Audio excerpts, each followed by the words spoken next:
Get ready for the Work Better podcast. I'm Tori McQueen, here to share stories on what's working and what's not in business and in life from humans all over the world.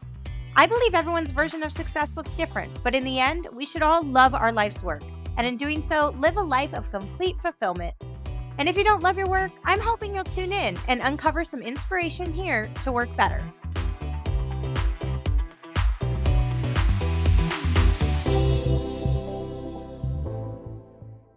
Hey, my friends. In today's episode, I am so thrilled to welcome on Holly Meyer Lucas. She is a powerhouse in the real estate industry and a dynamic entrepreneur. Holly has led her team to become one of the top-ranked real estate firms in Palm Beach County, facilitating over $500 million in transactions. Recently, she made an exciting pivot by launching her new creative and PR agency, Hypeboss. Guys, I have been watching Holly from afar, and she has been killing it on social media. And today we'll dive into her challenging journey and explore the obstacles she faced in transitioning from real estate to leader to creative marketing and the innovative strategies she's used to help others elevate their brands. Stay tuned for an inspiring conversation, and let's welcome Holly Meyer Lucas. What's up, Holly? Excited to have you. Hello. How are you? Hello. Miss Good. McQueen. You have the best last name, I think, in all of show business, lady. I love it so Hey. much. It's a good one. Right. I mean, it's funny because the different generations, right? They're like McQueen, Lightning McQueen, or Steve McQueen. Like either one, like I get it from all corners, and thanks to my husband. Yeah, it's a good one. It's very because it rhymes with things too. Like you can do so much with it. So fun. Yes. But today we want to talk about you. Like I've been watching you, like I follow you on TikTok. Like it's just so awesome to see other people that are not just doing what they do, but like sharing the unpolished journey alongside it. So like, I'll let you share your story and like where you're at now in your business, but you've evolved throughout the years and you're a mom. So like, before I unleash all the questions on you, let's share like where you started and where you're at today. Yeah. So I started selling real estate out of, like I always say, real estate kind of chose me at a time in my life when I needed a career pivot, and real estate has been so good to me. So about 10 years ago, I was pregnant with our first son, and my husband played professional baseball. And at the time I was traveling a ton for my corporate career. And I basically just realized that I couldn't travel as much. Like I was climbing the corporate ladder toward something that just wasn't attainable. Because of my personal life and with what my husband does for a living. So I had moved a bunch, and real estate just kind of chose me. Real estate was also, it was the path of least resistance for me into a career in leadership and marketing. So, and that's something that I very recently have actually learned about myself. Like I think one of the things that attracted me to real estate, and one of the reasons why I started my team almost day one, like I had like 5 agents working for me within the first year. And I've always been really focused on the marketing and entrepreneur side of being a real estate agent. And I think that looking back on it, I like I said, I just recently realized that with the launch of my creative agency, which I just launched a couple weeks ago, officially, formally. So in real estate, with my real estate team and my real estate company, I have 30 agents. We sell between $150 and $200 million every year. And then the creative agency that I just launched is kind of an extension of that to help entrepreneurs and public figures, influencers create personal brands that they can be proud of and represent them in a creative agency type environment. Oh, that's so good. And it's so needed, Honestly, it is. And like, I didn't realize, I feel like every good decision I've ever made has been like accidentally. And where every bad decision I've ever made has been like me overthinking it. Right. This has been, right. Hypeboss has been the creative agency has come out of my soul. Like it's something that I love helping people with their brand. I love helping people tell their story. I love getting them PR. I love everything about it. And it was born out of me just being kind of at my wit's end not my wit's end, but kind of toward the end of my real estate journey. And I think anyone that sells real estate can echo this. Like the last 4 or 5 years it's been a lot, representing buyers and sellers, and my heart is still in it 1,000,000%, but my soul is kind of being pulled in another direction right now. Wow. Yeah. And I have so much to unpack with everything you just said, but I do estate, like having a team and like being in it. It is interesting. So like before I can relate to that. So let's and partially I think that's why it's so fun to watch you because it is hard. Like once you start in real estate and we'll go back to the beginning when you first got in because I did corporate sales also. And so it was kind of like, okay, I became a mom and then I realized like, wait a sec, like, okay, I don't want to play by your rules. I want to play by my rules, but like what'll get me the most money that I have interest in. They kind of similar, but like with the lifestyle that What I have. industry were you in? Software sales, like Oh, fuck. apps, Same. you know. Yeah. So it's like going back to when you first got into real estate, right? Like you mentioned that like you almost instantly like started a team. Talk about that experience because I think when people first get into real estate, they're like, yeah, selling homes, showing houses. And I think if you have any kind of entrepreneurial mind, you're onto like, wait, how does this broker run this brokerage? Like, what is the profit margin? Wait, who does this? What network partners do I need to meet? Like, how do I scale this thing? How do I do less showings and more work for you? Like, to do that. I think Okay, agents, an agent, or they're an entrepreneur. so this is such a good question because, and I am by no means like wanting to like contradict what you just said, but for me, honestly, it was I wished I was that crafty, but I literally was in a listing presentation. This person called the office. I was at Keller Williams, and that's where I started my career. This person calls the office. It's a come list me call, and which rarely happens in a brokerage like that. And I'm sitting in the bullpen, and the front desk reception is like, "Can anyone go on a listing appointment?" And I'm like, "I'll go." Like my first couple Me. weeks on the job, right? And so I put together a listing presentation. I go on this appointment, I pitch this seller and I close them because duh. But I close them under this umbrella of like like I start selling So I sold software too, software like solution-based enterprise software, right? So everything was in terms of Like we had an implementation team Yep. and like the whole thing, right? Yes. And Yeah. so if you have any kind of background in sales, typically like you're in and then you're out, right? And I remember I dug myself this hole of everything that we're going to do that I had no capability of actually doing. Because I had no idea what I was like listing photos. Like, how do I do? Is it 1-800 listing photos? Like, how do I do Where's my that? support? Where's my Where, yeah, support? where's the implementation team, right? This is so funny. So I'm in Florida, right? And That is totally cool. I get it. yeah. So I'm in Florida and I'm recording this from inside of our clubhouse and it is freezing in here. I'm like shivering, shaking. I digress. So anyway, so I go back to the office and I have just sold this person this week. And there's a girl that's sitting there. Her name's Savannah and she was 19 years old. And I remember looking at her and being like, would you like to form an alliance? Would you like to be on Yeah. my team?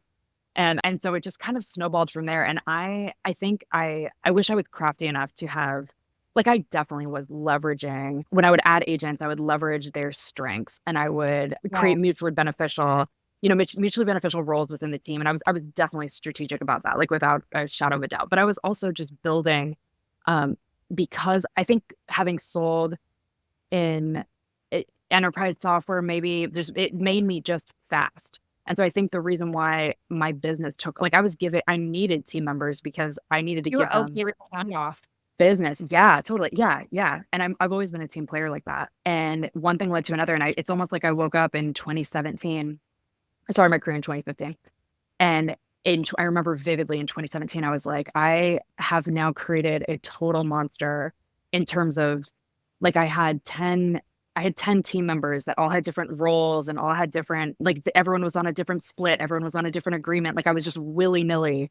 Like I was the Willard Nillard mayor of the universe, just adding random roles. So I had to really undo what I had to undo and almost start fresh. And I started fresh completely in 2020. I had a like almost clean slate opportunity with my team to do things the right way. So the second time around, I would say I was definitely what you said at the beginning of this long-winded answer, but I was definitely more strategic about it. And now it's like my systems and processes are 10 for 10. But I'll tell you what, when I started, it was not like that.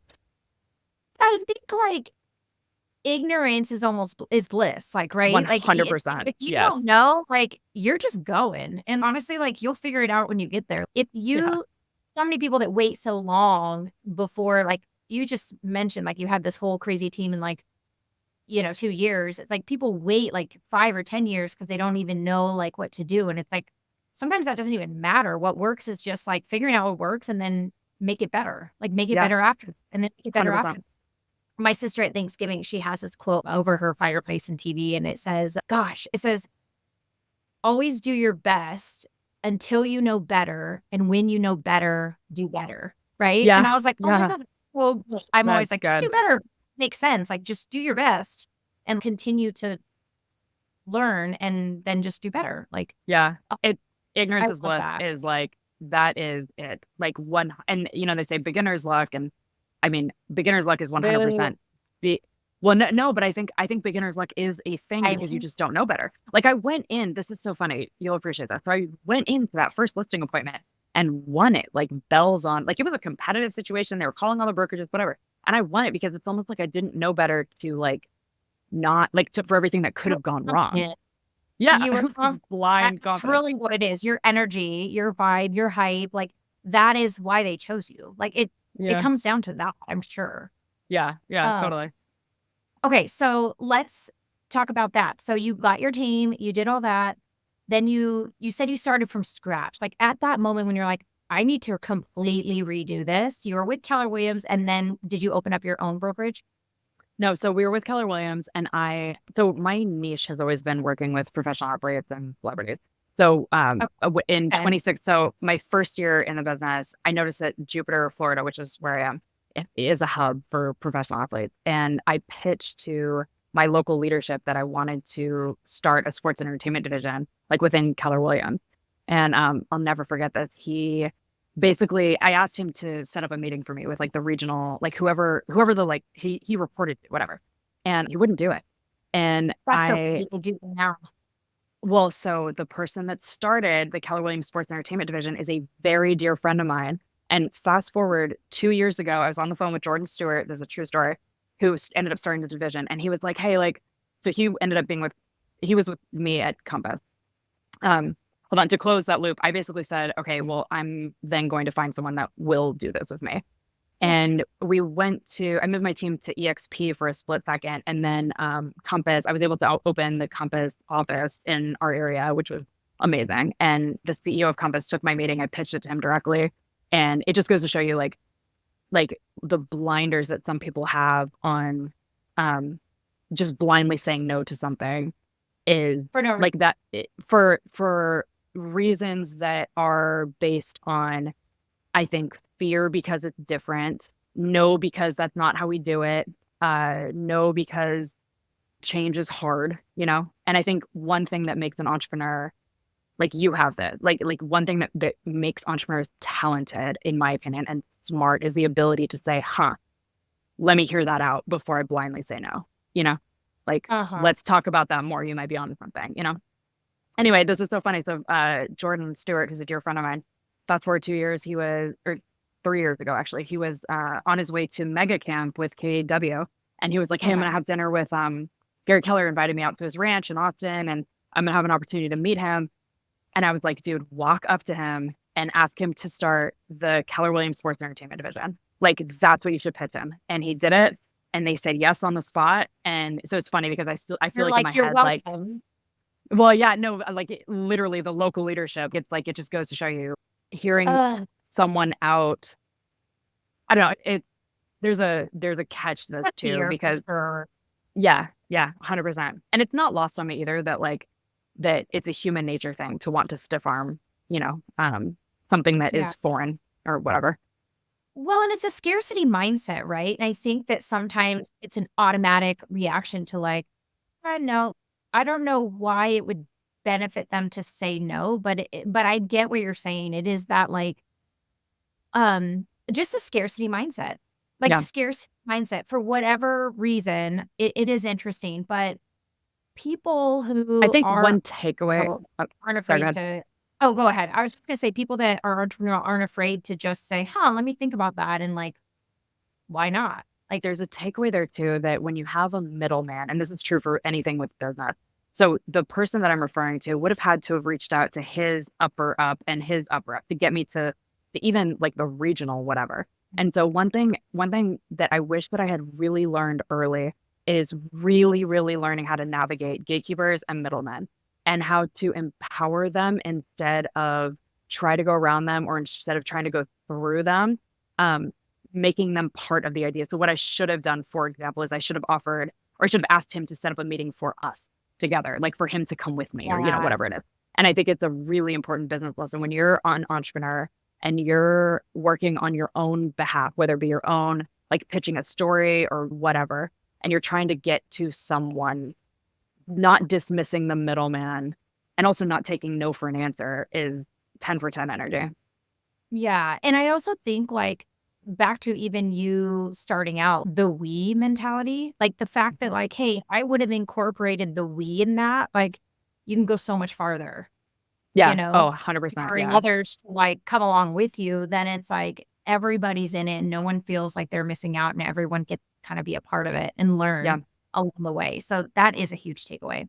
I deal with Okay. this all the time with my team now too. Like the we thing. I actually ended up firing this person for this reason to kind of make an example out of them. If someone calls my office, for example, and they're wanting to list their house for sale, and the person answering the phone, so I have my agents work floor time. That's how we operate. If they don't Mhm. tell us immediately that that phone call has come in, so that we can help them and get them the resources they need, the listing presentation they need, right? Like if they try to freestyle that on their own and go on that appointment willy-nilly, like that is, it just demonstrates everything that I need to know about that person's team playerness, right? Yeah. Um, Yeah. and this one person, they went on this appointment and they told me that they ended up fumbling it. And the person called me directly and they were like, "We were expecting you to be there." And like, long story short, if you're part of a team and you have a leader who is like, who does have your best interest at heart, And a don't system in try place. to cut them out. Like it is the worst thing I think you can do is, especially in real estate. And when clients are expecting it and you have the experience and you're teaching them and like, I mean, yeah, it's I so hard to make the phone ring, right? And like, we pour blood, sweat, and tears into making that happen. And as an entrepreneur, like when someone fumbles an opportunity that you've made happen, it's so hard not to be very angry when that I've had to work on that actually, like a lot. it's hard. 80/20. I know, I know. You're Yeah, never it is gonna my for sure. yeah, and hopefully if you have the right people in the right seat, like, I mean, then it will be better than what you can do, Oh, right? totally. And that's why we have the resources in place that we do. I mean, that is it. That's the secret sauce is making sure that Yeah, everyone has the resources to be able, because you can't replicate someone's body walking into a room to pitch, right? But what you can do is you can give them like an arsenal of all the things, like all the training, all the tools, all the things to be able to go into that meeting. Um, exactly. yeah, no Yeah, one and wins build that alone. yeah, no one wins alone. I like that. Okay, so you have your team and it's functioning, it's doing fine, you're doing great, you're leading them. Are you out of the transactions by that point? Yeah, Or are so I you removed myself from production in 2020. I pretty much removed myself entirely after the 2020 insanity. And I built a model that worked for me to be kind of the quarterback of the operation. And as a team leader, it's hard. It's really, really hard to remove yourself from production. And anyone that's especially if you're listening the to this that works in real estate, yeah, yeah. Well, I think that model. How's your team structured? Like, are you the rainmaker it in a yes, in a right now, traditional sense? if you were to call it that, yes, like, majority revenue is stuff that comes from me. Got Now it. and, you know, because I do have different leads coming in, but you have different marketing and I'm doing the videos, like, typically, all the revenue comes in from me. Is the Um do you have buyer's agents? Like Oh, that's my model is not as traditional, so I do have, like, a because I am with EXP, so I have, my local team that is under my brand, like, I handle all their marketing, I handle all their lockbox like, all the scheduling and photos, my admin does all that, so, like, the splits are there, kinda more traditionally, but do you with let them any take other listings though too? Like, do oh, you let yeah, them do? Got it. Okay. I Yeah. do, I do, I pretty much co with them until they know how to do it, more so like Okay. you said, "Hey, like, it's gonna take you a sec it's a different type of negotiation style, so it's but I encourage them and teach them immediately how to get listing Got it. Okay. because I Yeah. think So I But think that's the model of, I think that's exactly how in 2023, 2024, that's exactly how real estate teams should be doing it. The millionaire real estate agent model and the rainmaker model, I just think is so dead. Like it's so antiquated and especially with what's happening with buyer agency too. Like it is. Um, yeah. and I think the smartest people, and this is true for every single solitary part of business in the world, the smartest people look at the friction. So what we're going through in real estate right now, right? This is February 2023 lawsuits or whatever. But the smartest people are the ones that are looking at it going, we need to make an adjustment. Like right, wrong, or indifferent, or whatever's happening, the model has to change. I think it starts with these teams that are like buyer agent only, listing agent only, Yeah, whatever, like no. it has to change.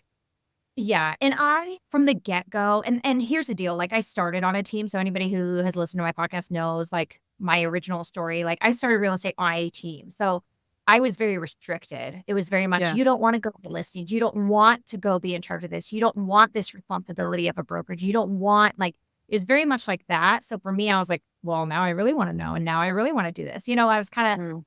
oh, if you could take a listing, I wanna take a listing. Like, you guys say listings to last, well, like, why am I not doing listings? Yeah. So I very much from the get-go with my team and very much empowering them to make their next move in real estate and life. So I want them to outgrow me or outpace me. Like, that is my goal. I love that. Right away, as long as they're wanting it, come get it. I love that. I've been because the EXP model, I can do that. Like, it's not and most models now, you can get away from the typical rainmaker. I say rainmaker, those who are listening who don't know real estate, like, rainmaker is the one person that pretty much takes all the client listings, and they have the buyer's agents handle just buyers and showings and things like that. So it's just an old model that used to work, and now we're just changing the game. So that's kinda what she was saying. Hey there, friends. Are you in business and wanting to get more clients over the next 6 weeks? Well, I've got something just for you, the 5831 Method Session and Guide. It's all about simplifying your strategy to attract and close those dream clients. No more guesswork. Think of this as a little one-on-one session with me to figure out the exact strategies to gain those next clients to close. When you jump on board, you'll snag a downloadable guide and step-by-step video session with yours truly, so we can tailor this method to fit your unique business and goals. And imagine this, in just under an hour session, you'll have a custom roadmap ready to roll out over the next 6 weeks. So what are you waiting for? No matter what business you're in, head on over to torymcqueen.com/method. That's torymcqueen.com/method, or find the link in the show notes to get more clients today. So I love you like picking up, changing. Now you have your team. Now you're talking about changing again because that is just what you have to do with the market. We're dealing with some challenges in the real estate market. So I totally feel you on that. But now let's talk about this new beast you have going on that you said just kind of not fall in your lap. Tell me the story of how this came to you. What were you doing? Where were you at? Because I know you know. What hit you like a freight train and, oh my God, like I need to do this? And Yeah. what that beast that we're talking of? So thank you so much for the opportunity to even like tell this story because I feel like every time I've talked about it, the narrative is always around like what we've been doing, which is, branding and marketing and social media, and everyone wants to talk about that. And we can talk about that for sure. But the what and the how behind it is it's so near and dear and special to me because it really was born out of like my freaking soul. I have always loved and had a passion, like it's such a passion for branding and marketing and creating. Like I joke about this all the time and I even said it at the beginning of this, that like I really think I got into real estate subconsciously because it's the lowest barrier to entry into a marketing career, right? Like when I was a kid, like I would see like the Slayer in Coeur d'Alene, Idaho, which is where I went to high school. I would see John Butler with Century 21. He was like the guy, his face on the bus and like not necessarily with me wanting my face on a bus, but like he could like freestyle his own marketing. Like his signs were everywhere and they were always like his postcards were always like, total creative freedom, right? And so with my real estate business, I have always felt that that the reason that I have been successful is not because I'm a great real estate agent, but because of the creator that I am and like just selling properties and understanding how to tell a story about a property. And anyway, I sat down. This was almost exactly a year ago. I sat down with a piece of paper and pen, and I just started freestyling going into the holidays, like what it is that I want to do with 2023. So this was in 2022.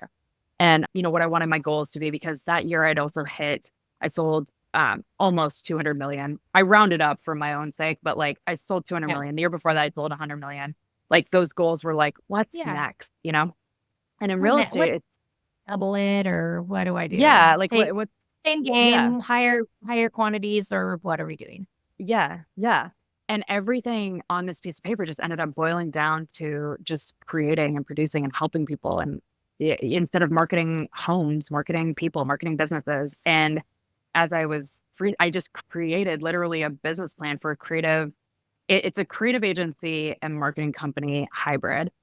Now, at the time, I knew that I needed to be moving out of my current office too. So one of the things about my team, my real estate team, that has always been like our bread and butter, has been like part of our identity and part of our brand has been our building, like where I have my office. And I needed to move. So I knew I needed to buy something.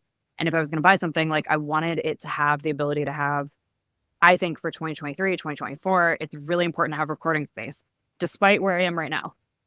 Oh You can my tell gosh. I'm Well, literally between buildings. well, God help me. I know that is so funny because of the way that the market works. Like I've been teeter-tottering. Like, do I need an office or not need an office? Do I need an office? Do I not need an office? Like if you're working, you're hardly in the office. If you're dealing with agents, they should be hardly be in the office. Like if they're Yeah. doing what they should be doing.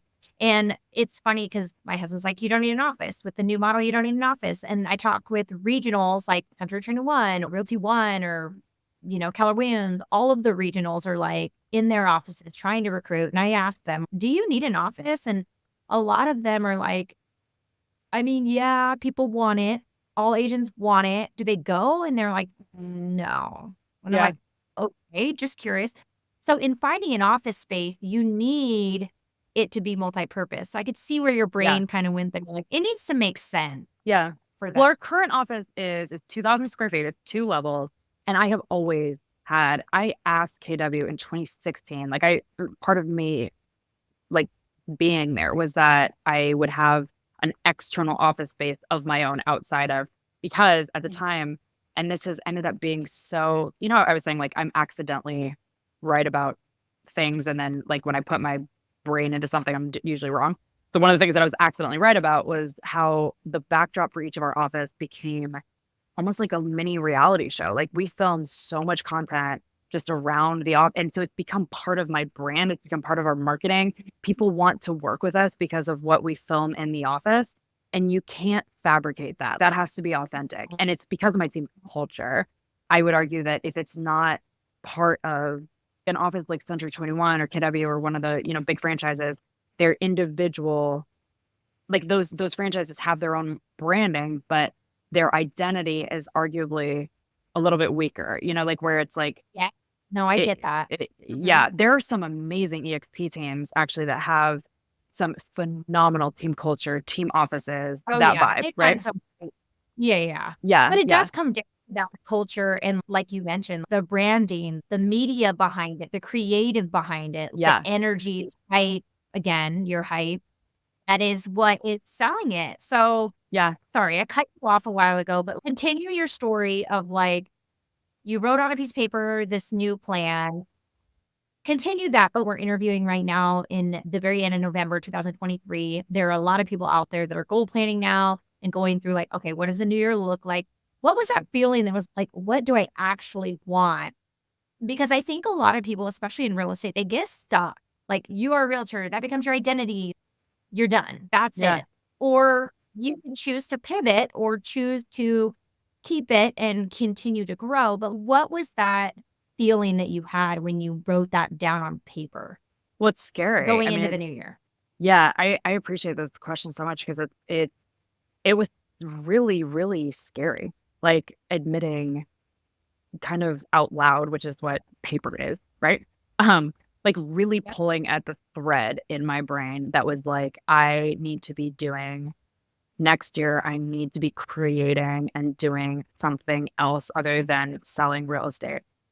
And it's a really hard thing to even admit out loud because I by no means want to alienate or cannibalize a business that is my child. Like my real estate business is my freaking baby. And I love her with every fiber of my being.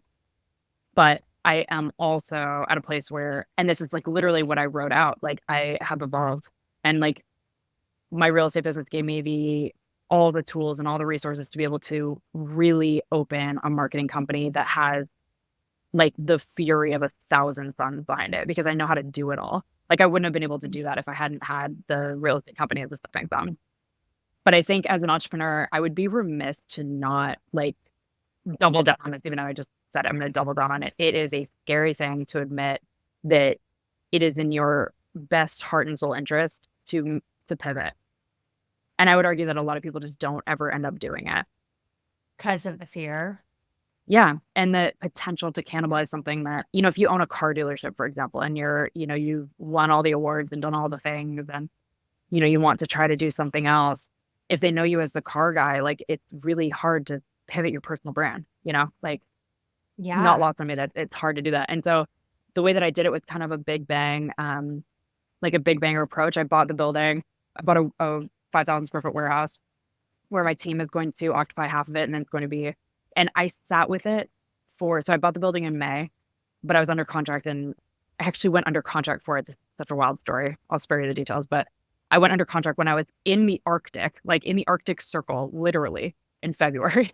That is like, I literally said, yes, I want it, go get it, to my commercial broker, and then lost service and was in the Arctic for a week. Like just no communication, like nothing. Just me with my thoughts, thinking if I just blew like a 7-figure number on something stupid. I digress. Hey, But I it's sat with it. I sat with it and sat with it and sat with it. And Hypeboss changed the services that we offer, and like what we are changed 30 different times. And I think it's really important when you're pivoting your business. So when you're doing your second, third, fourth, whatever business, the first one always just kind of happens organically. And we just talked about this. Like it just happened. Like you yeah. really don't know what you're doing. Ignorance is bliss. Yeah. But your second business, your third business, your fourth business, as an entrepreneur, you know what you're doing. And so it's Intense. it is intense. It's a terrifying thing, making decisions that are the right decisions, but are expensive, because when you did it the first time, you didn't spend enough money, for example, or, Oh yeah. yeah, the second business is a doozy for sure, for sure. It's almost like I wish, going back to what we were talking about ignorance being bliss, like I almost wish I didn't know what I know. So, if I just Right. would Right. willy-nilly do it. It's just bigger risk, I think, Yeah, because you do know, like, hey, bigger money needs to go in this, or like, I know I need 3 people off the bat, or 5 people, or a yeah, manager position off the bat. Like, I need an operations person. Like, I can't start this without a C-level executive. Like, that's it's like, exactly oh, it. whole nother level, because I'm not Yeah, gonna work business my way up, because I already know that it needs to be fast, which means I yeah. need higher level decision makers. That's exactly it. When I was saying for me, all of it has really pivoted around knowing knowing that I know who needs to be hired, and then having to pull the trigger on that. Like when I first started, like I was hiring all kinds of randos, just figuring it out. But now I know better. Well, and it's interesting because I do talk to people about this all the time. I'm like, it's funny in real estate, we almost are faulted for starting out as a realtor. Like, Yeah, why? Because then you're stuck in that mindset of, oh, you have to get it to a certain capacity before it actually makes sense. It's like no other business starts that way. Like, it's so weird. it's so Yeah, weird. When you go open up a store, and it's like the owner doesn't stand at the register all the time, like mom and pop yeah, maybe, but like Walmart, like that didn't happen. Like, I mean, or the person who opened the broker isn't doing the deal. Like yeah, I don't know. I think business, I mean, even let's say software, you're familiar with software sales. Okay. When someone has a software company that they're starting, they need developers. Sorry. The person who's starting it probably doesn't know how to develop. So they need to yeah, get that player. Then they need to raise funds, because the funds need to pay for the development. yeah, And I just think that, like you're saying, that second beast is like, okay, you know what it's going to take. It's a little scary. You have to be more intentful with your moves, yeah. like chess game instead of checkers. Yeah, it's so true. 100% accurate. Yep. And I think also, Um, like, as with entrepreneurs, like any entrepreneur can relate to this. As you gain more experience, your value of your time versus your dollar changes dramatically. Like back in the day, I mean, I would like when I first started my real estate business, I would be stringing together, Christmas cards, and I would be assembling the Halloween goodie bag myself and, driving around handing them out, spending literally wasting weeks and weeks of my time. In the end, it was all worth it. It was all worth it. Yes. And it was Okay. also all like not beneath me whatsoever. But now I value my time a whole hell of a lot more than that, you know? And so when you're starting a fresh business, it is hard to know that you really should be bootstrapping it, but I don't have the time to do that stuff. So I need to hire someone immediately. So it is more expensive always, I think, to start your second business. I think you just keep leaning in, just keep going. Let's talk about Hypeboss because you mentioned it briefly. You talked about the warehouse and like how you found it, and then you're using it, and you've kind of hinted at like creating agency, like and talked about the pivot. But tell us what you pivoted to, and Yeah. like why you chose that, and what you're Yeah. planning. Thank you. So Hypeboss is a creative agency, marketing company, and PR firm hybrid. The hybrid of the three of those things, because I firmly believe that an entrepreneur, influencer, anyone with high stakes, anyone with a following, anyone who is known in town, anyone who's known nationally. So anyone that has I call it like high stakes individuals, right? Anyone in that role doesn't necessarily need a marketing person and a social media manager and a PR firm, and they need a hype boss. They need someone that is the boss behind their hype. Whatever it is that they need to be hyped or to be managed is what the hype boss should be doing.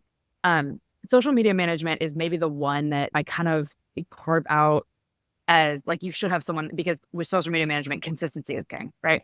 But the types of things that Hypeboss is doing for these types of people are creating a real personal brand strategy and sticking to it and making sure that everything is visually aligned creatively with that personal brand strategy. What ends up happening is a lot of people will hire a personal brand coach, and then they have to hire someone off of freaking Fiverr to make their logo. And then their logo has to end up on the program for the event that they're sponsoring and the table that they bought. And it ends up being pixelated because the person in charge of that is their marketing God, the person. worst. And it's like all these disparate things. Ultimately, the goal gets completely shot. Yes, sponsoring the zoo event aligns with the veterinarian's personal brand, and their logo is fire, and I love all of it. But none of it was worth the $5,000 that they spent to be on the step and repeat, because nobody was seeing that process end to end. Because, by the way, the vet is busy, right? So your hype boss is the person that sits over all of that and goes, I will like take care of all of it. Go take care of your animals. I will take care of your hype. That's what I hype. Oh, I love it. I love it. I love it. And you're so right. It's like social media management's one thing. It's more admin. It's more, there's some strategy behind it. But it, even with a lot of the courses that are out there that people are selling, the services that they're offering, everything's like in all these different like systems that it's like, okay, how now we need someone to manage the system.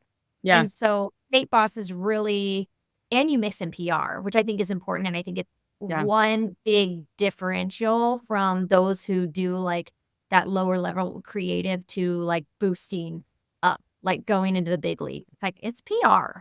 Like, let's be honest. It is. I mean, and I think PR, like my definition of PR, and I like might be, I don't know, I might be controversial with this, but I think public relations in the traditional sense is something that is an amazing industry career path, business, like the whole thing. I think PR agencies are brilliant and will continue to be brilliant. But I think that there's a wedge in the middle of PR for the high stakes individual, the entrepreneur that has one or two really impactful stories that they want to tell right in that moment, and having a brand strategy session with a PR agency and helping them understand you and helping them understand your goals. Like it just doesn't need to be that complicated or that big sometimes. Sometimes it really needs to be just a pitch. Like one of the first stories that I was kind of playing around with, one of my best friends she's like known for being a celebrity designer and for being a badass Airbnb owner.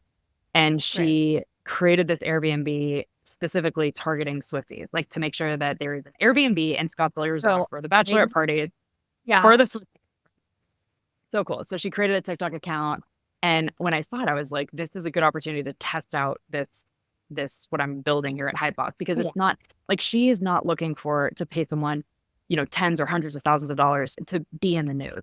But that story, as part of her hype that she created, that like that's a news story, like that she created that, right? So I pitched Yeah. it to a handful of reporters, and it immediately got picked up by Business Insider and was part of their Airbnb. They have an Airbnb writer specifically, and he wrote about the business of Taylor Swift and how, her.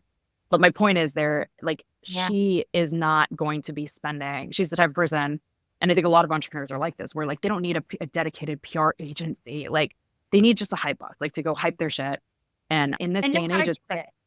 yeah, in this day and age, it's tricky. It's like you don't want to alienate your project by accidentally pitching it with, again, the wrong logo, right? Or the wrong bio or the wrong headshot. And as an entrepreneur, curating all that shit is annoying. Like it's hard to do that. So then you have to find a copywriter that actually sounds like you, or somebody Yeah. who actually understands your business and that believes in it as much as you to be able to share the story. Yeah. The whole I thing. think I mean, you, it's complicated. yeah. Well, and I think you're solving such a big like problem, that wedge, like you said. And I think a lot of people need that, but they don't know. Sometimes they don't even know they need it until it's there. Yeah.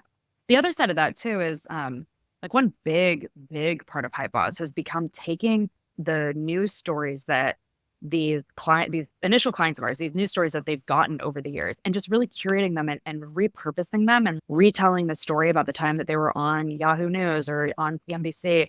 A lot of people don't leg out, and it's because they're busy. Like going back to the veterinarian, like if a vet wrote a piece that was published in, her thought leadership thing, like it's probably a big deal in the vet world, but her clients don't necessarily know that, right? So that was maybe 5 years ago, but we'll take that and repurpose it and rinse and repeat it and put it on social media, like that she's been featured in, Vet USA Today, like whatever the thing is. And Yeah. I think the beauty of Hypeboss is really that it sometimes takes a third party to tell you, like, no, you should share that. Like, back up, share it, brag it, outsource your brag. And magnify it. Yeah. And amplify. Thank you. In as many places as possible. I think the third party is what's key there too. 100%. It's so much easier to take a megaphone and shout from the rooftops, which is our logo. It's a megaphone. To shout from the rooftops how awesome and amazing Tori McQueen is, than giving you the megaphone and going, go ahead and tell them. Guys, what's up? Yeah. Yeah, like I'm going to give that a full send, right? Oh my gosh. Yes. It's so awesome. Okay. So you guys just launched that. So exciting. Do you know yet who your ideal audience is? Like who you or your dream clients are yet? For the most part. Okay, so right now, and again, this is end of November 2023. So right now, we're exclusively working on an invite-only basis with a handful of the initial inquiries. When I flipped the switch on this thing, I mean, it was like it made me bawl my eyes out. The amount of inquiries that we got from day one, it was like I literally, and I am not a crier. I sat on the floor of my warehouse, bawling my eyes out, hysterically crying because I did this out of like I launched this company and it pours out of me. Like you can probably sense like me talking about it, I'm passionate about it because I think there's a huge need for this for people, right? And it's like if you build it, they will come, and they came. Like it was like floodgates. So right now we had to start running a wait list and an invite only type model until our formal grand opening launch in February. So we're launching everything officially in February, and it's giving me time as an entrepreneur. You can appreciate this. It's giving me time to build the systems. Sure. Yeah, well, we're building the systems as we're going. We're creating the processes as we're going. They're all already, like, everything is already tested and is in production, but I'm only rolling out each service arm as we perfect the previous one, right? So it's like in real estate, like I'm not going to sell condos unless I know it, but I'll learn it. Yeah. So anyway, the clients that have been the ones that we really can help the most are the ones that really have a story to tell, that have exposure, that are high stakes, that are busy. So it's professional athletes or soon to retire professional athletes who have been like bounced around with their story in media that they haven't controlled. They haven't legged out their story. And now they need to retire and figure out what they're going to do. So figuring out their personal brand and helping them with that. Entrepreneurs, the solo entrepreneur, a veterinarian. It's so funny. I use this as the example all the time. because a veterinarian to me is the example of like nobody knows the story of their vet. Everyone loves him or her, right? But do you know their actual story? No, because they're busy saving your dog. But I'd love to know their story. Like their logo. There's like everyone has the same logo. Everyone like, but they just don't have time for that bit. So roles like that, entrepreneurs like that, and then we have a handful of politicians, interestingly, that have like budding local politicians that we've helped. Interesting. Yeah, a lot of local leaders, so thought leaders, people who want speaking opportunities but aren't sure what they should be speaking on or how they should be curating their. Again, it's curating. Like we're really, really good at graphic design, so curating the deck for the event, for example, or doing managing an event. Like we're putting on a huge, huge event where we're doing the marketing of it, and making sure that if you sponsor this thing, that your logo is going to be displayed on signage that is 10 for 10. Like, I can't even begin to explain how much that hit such a nerve with me. I feel like I've sponsored so many things over the years where it's like, where the hell is my logo? Like, why is it We pixelated? got it. Sorry. A bunch of Yeah. volunteers said it, and we Yeah. forgot Or it. it was sent by the intern on my office, the wrong version, or they grabbed like my profile picture. So it's like the icon. And it's like, it's so pixelated. You can't tell what it is. Like, what? Ugh. You're like, it's all right. Good cause. Yeah, it's good. It's good. It's for a good cause. It's for charity. That's the biggest problem. So that's why you need a Hypeboss, because it's for charity, right? So you're not allowed to be like, no, I really care about my name being on this table, though, right now. Oh gosh. Okay. So when you're starting, how many team members do you have now on your team, or you would like to have in 2024? Yeah. So there are 5 roles that we have right now that are, for the most part, filled. I'm probably going to end up adding 5 more. They're all like within the realm of creative and project management based. So depending on our bandwidth and what ends up being like what really ends up being our niche, I'll probably double down in the area of expertise for that. So all 5 roles right now have an area of expertise, whether it be experience working with like influencer brand deals, that type of thing, experience with keynote speaking, event management. Everyone has like core function within the team, but then also has a subspecialty where they came from that type of environment. Does that make sense? Um, Yeah. yep. And then when the studio gets up and running, I am adding an AV person and the technical stuff. That part's going to be really important. But I'm kind of Yeah. putting that off because I'm hoping beyond hope. Maybe this will help me manifest it, that someone will come to me and be like, I know how to run podcast, AV, video equipment. I'll run it for you. Later, and someone will come to you, I think. Just I a think few so too. I quotes. just Like, serious. hoping they will. Yeah, you Mostly have because to. I don't know how to write the job description for that. That's my biggest issue. Like I've put it into AI so many times. Yeah. That's all you have to say on TikTok. I know, Like, right? listen, like, I don't know how to write the job description, but whoever knows how to run XYZ, like, what is that called? Come on Please. over. Yeah. Yeah. So real though. Okay. I'm just like picturing your journey and like putting it all together and watching you pivot and go, you're still going to have your team, right? Your team. Yeah. What's your percentage of time spent on your team versus So your right new now business? it's like, I How do you mean, right balance now, that time? dude, it's literally like I spend 100% of my time on Hypeboss and 100% of my time on Reels. Like it's just, I Elon mean, Musk, I'm sure. it's a lot. Yes. Yeah. So on the real estate side, I have a chief of staff. Her name's Hallie, she's basically like the general manager of my real estate team. I'm actively hiring a broker to take over the real estate stuff. That's very much on my plate between now and February, is hiring a formal broker to take over my real estate business, whether they be a broker or a GM, but like a CEO of the real estate business.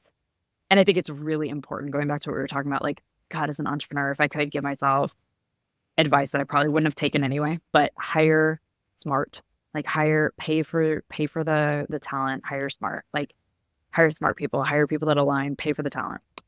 You can't really get away with, as an entrepreneur, when you create your leadership team. So I have 3 actually members of my leadership team, and all 3 of them are way smarter than I am. And I'm so blessed to have them. I don't know what I would do without them.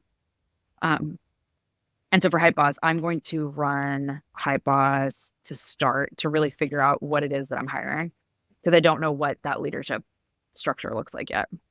The real estate side's Yeah. easy though. Yeah. Oh, That's so exciting for you. Congratulations on opening that, by the way, Thank you. and in that leap. I think that's so awesome. Thank you. Um, and you're going to be opening officially in February, right? Yeah, end of February is going to be the grand opening. You are invited. You better come. It's going to be a fun launch party if my windows and my permits get approved.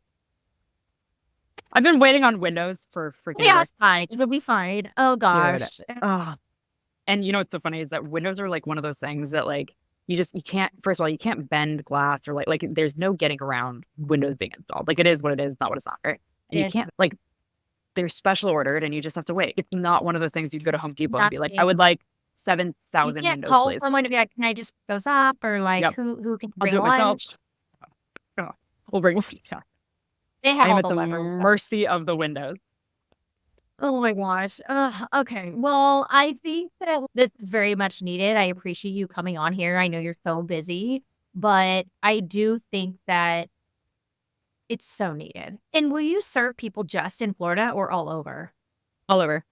So the initial personal branding sessions that we're doing right now, I actually just did one in person, but the vast majority that we're doing are remote, which it's interesting. Like I prefer in-person connection with every fiber of my being, but the way that our system works and the way that delegating the different tasks that come out of a personal branding session, like I need creative involved, I need our project management team involved. So getting a transcript from a virtual meeting is like it is probably one of the most valuable, going back to our sophomore sales days, right? Like, how valuable would it have been to record a meeting and then give it to implementation and be like, this is what they want, right? It's the most Efficient. Yeah. amazing. Yeah. So, my preference is, and so because of that, we've worked with people all over the country. Yeah, we're not really regionally defined. When the space opens, obviously, like, my goal is I would love to have people come, fly in and record and whatnot. But yeah, everywhere. Yeah, there's so many things you can do too. Like if people are in other areas, like I mean, you could find hype partners, it's not like Yeah. great. Well, I could chat with you forever about just business in general and like how you pivot and all of that. But I love what you're doing. I think that it's so needed. And I think that you sharing all of what you just shared today about transitioning from leadership role into another business and like knowing that you're going to have to 100% take yourself out of one business to be good at another one and Yeah. being willing to take that leap, I think is so brave of you. Thank you. And I appreciate you saying that. if anybody can relate, you need to go follow her. Where can people find you? And if they want to work with you, is it any single entrepreneur or are you certain revenue like standards or you just kind of join the wait list if they're interested Yeah. at this So if point? you go to hypeboss.com, you can fill out an intake form that will put you inside the queue.